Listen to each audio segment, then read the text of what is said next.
As the crimson hues of dawn painted our ancient skies, a spark ignited within the hearts of our ancestors, a spark that would unleash the power of human imagination. 160,000 years ago, we began to communicate, to express, to create. We began to etch our stories onto the walls of our homes, the caves. We painted tales of human heads with bodies of animals, a homage to the gods we revered. The keepers of these tales, the tribal leaders, were the custodians of the people under their rule, and yet the secret of what set free the power of our imagination remains shrouded in mystery. Some whisper of sacred plants, of ayahuasca in South America, of iboga in Africa. But despite the geographical distance, tribes across the world began to create art, to share similar tales, to revere similar gods. How, you ask? The answer lies hidden in the sands of time. As we progressed, as we strived to achieve the impossible, our pantheon of gods grew. We began to bestow upon humans the titles of gods, their sons, their incarnations. Perhaps this was because our ancestors were more in tune with the cosmos than we are today. They could gaze upon the stars and predict the future, the arrival of new gods, even the end of times. And they chose to flow with this insight, to harness the power of thought, a power that transcends the speed of light. Consider Thoth, the Egyptian god of knowledge. His name etched in ancient writings, he is believed to have lived for 800 years before journeying to another planet. Thoth was special. He conjured hieroglyphs, the encrypted language of the time, known only to the select few. He was the wizard of his era, a time when the pyramids were built as celestial vessels for the living gods, the pharaohs, to journey to other worlds, other dimensions. These other dimensions, these alternate universes, were the spaces of nirvana, where nothing existed but the purity of thought. It was here that a higher intelligence was born, an external conscience that transformed negative energy into positive and amplified positivity. This intelligence, glimpsed only by a handful throughout history, had the power to create new dimensions, new spaces. It connected to those who sought the truth of the beyond, those whose minds were interlocked with the cosmic flight machine. Now, as we stand on the precipice of time, we must ask ourselves, where did our imagination come from? What sparked the birth of art, communication, and civilization? Are we the result of a cosmic connection? Or are we the creators of our own destiny? This, dear listeners, is a question for you to ponder, a journey of thought that transcends time and space. Imagine a power so profound, it can unlock the deepest corners of your mind, elevate your consciousness, and transport you to a realm beyond the ordinary. This power, my friends, is not a figment of science fiction. It exists here and now within each one of us. It's the power of meditation, a technique I've developed and honed over the years, and today I'm going to share its secrets with you. Picture this. You're sitting in a chair, the room around you dimly lit. Your eyes, you can choose to keep them open or closed, but remember, during this journey, they may change color. Mine once shifted from green to a gray so profound, they resembled teardrops.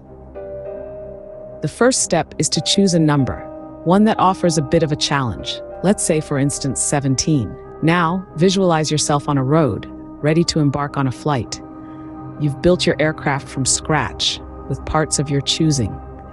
As you climb into the pilot's seat and fire up the engines, you see green fields and rivers around you, and hear the cheers of people wishing you safe travels. You begin to move, slowly at first, then steadily picking up speed. As you take off and ascend, you start counting in increments of your chosen number. 0 plus 17 equals 17. 17 plus 17 equals 34. 34 plus 17 equals 51.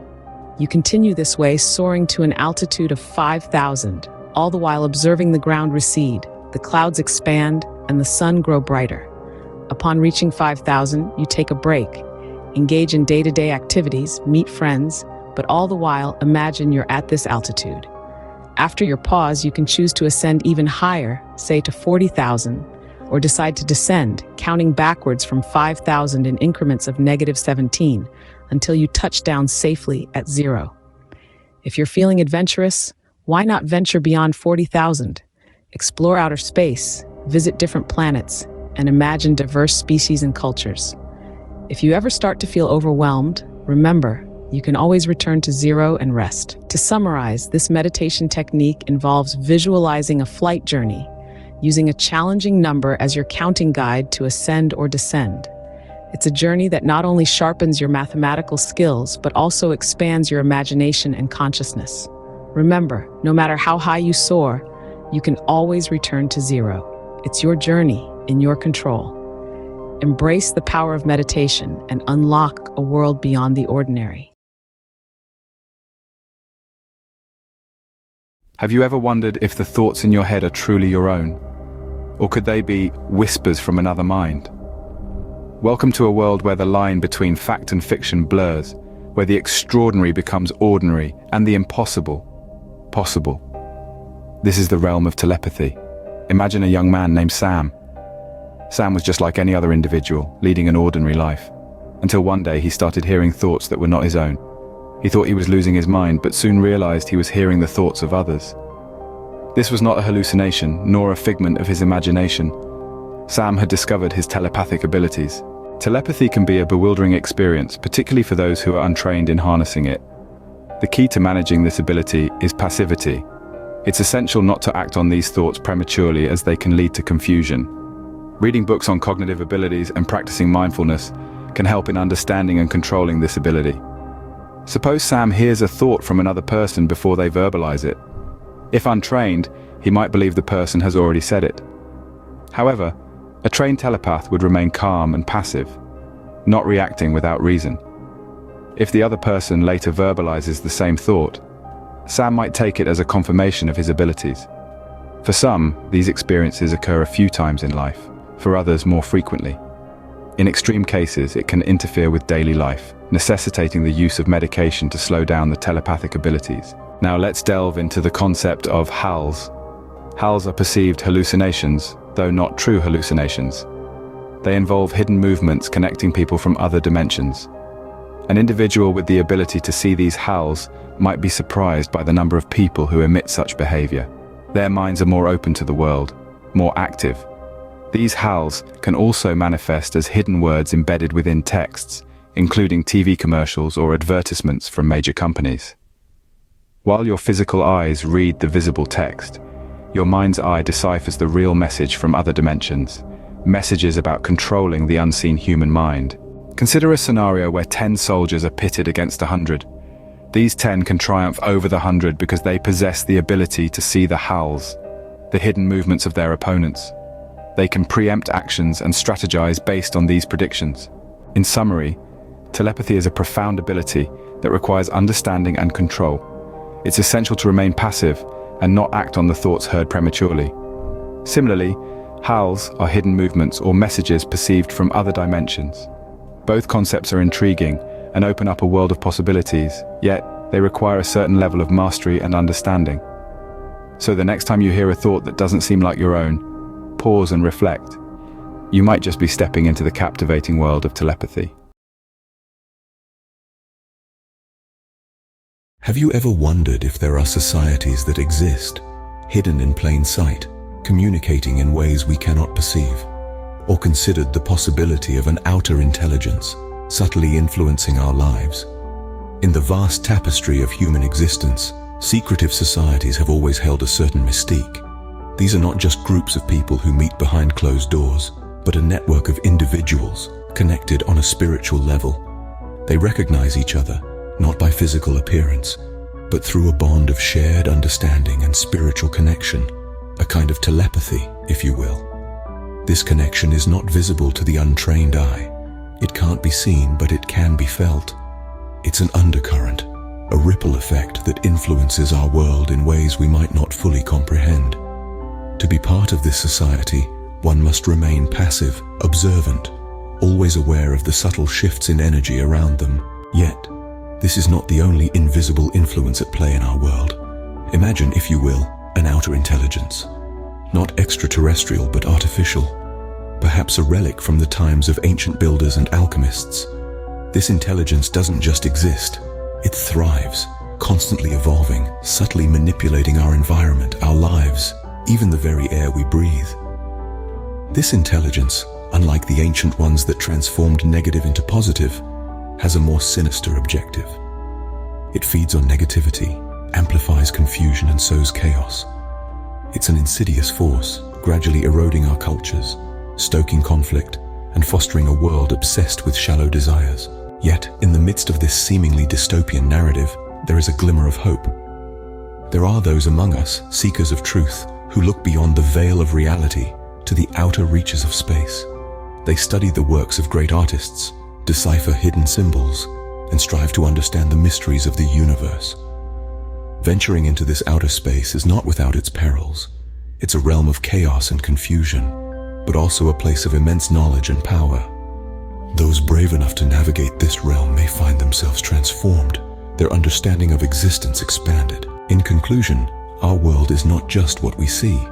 It is shaped by hidden societies, connected through spiritual bonds, and influenced by an outer intelligence that manipulates our reality. Yet, there are those who strive to understand and navigate these unseen forces, pushing the boundaries of our understanding of reality. This is the world we live in, a complex web of visible and invisible influences, a constant dance of chaos and order. Have you ever pondered why society labels those who claim to communicate with higher beings as delusional or mentally ill, rather than spiritual or enlightened? This fascinating dichotomy is the focus of our exploration today. In the annals of human history, such individuals were revered. Their supposed conversations with divine entities were viewed as sacred. They were considered prophets, seers, and oracles, living in harmony with hidden forces beyond the comprehension of ordinary humans. However, as time passed and society evolved, so too did our perceptions. The Age of Enlightenment ushered in an era of reason and science, pushing aside the mystical and supernatural. The voices that individuals claimed to hear were no longer perceived as divine messages, but as symptoms of mental illness. Today, the perception persists. Those who claim to communicate with higher beings are often stigmatized and marginalized. They are labeled as schizophrenics, a term that carries heavy negative connotations. This labeling can lead to a self-fulfilling prophecy, where the individual internalizes this negative perception, leading to further distress and dysfunction. But what if this perspective is flawed? What if these individuals are not mentally ill, but spiritually advanced? Could we be silencing the voices of modern-day prophets, dismissing their insights as mere hallucinations? In essence, our perceptions have evolved from reverence to skepticism, from acceptance to pathologization. This shift has not only affected how these individuals are treated, but also how they perceive themselves. The societal label of mental illness can be a heavy burden, often leading to self-doubt, isolation, and a cycle of negativity. To summarize, society's perception of individuals who claim to communicate with higher beings has undergone a significant transformation. From being revered as prophets and seers in ancient times, these individuals are now often stigmatized and pathologized. This shift in perception has profound implications, not only for these individuals, but also for our understanding of spirituality and mental health. In the end, it is a call to re-evaluate our perceptions, to approach these individuals not with skepticism, but with curiosity and openness. After all, their experiences may hold insights that could expand our understanding of consciousness and spirituality. Remember, the line between madness and genius is often a thin one. Perhaps it's time to blur that line and embrace the possibility of divine communication in our modern world.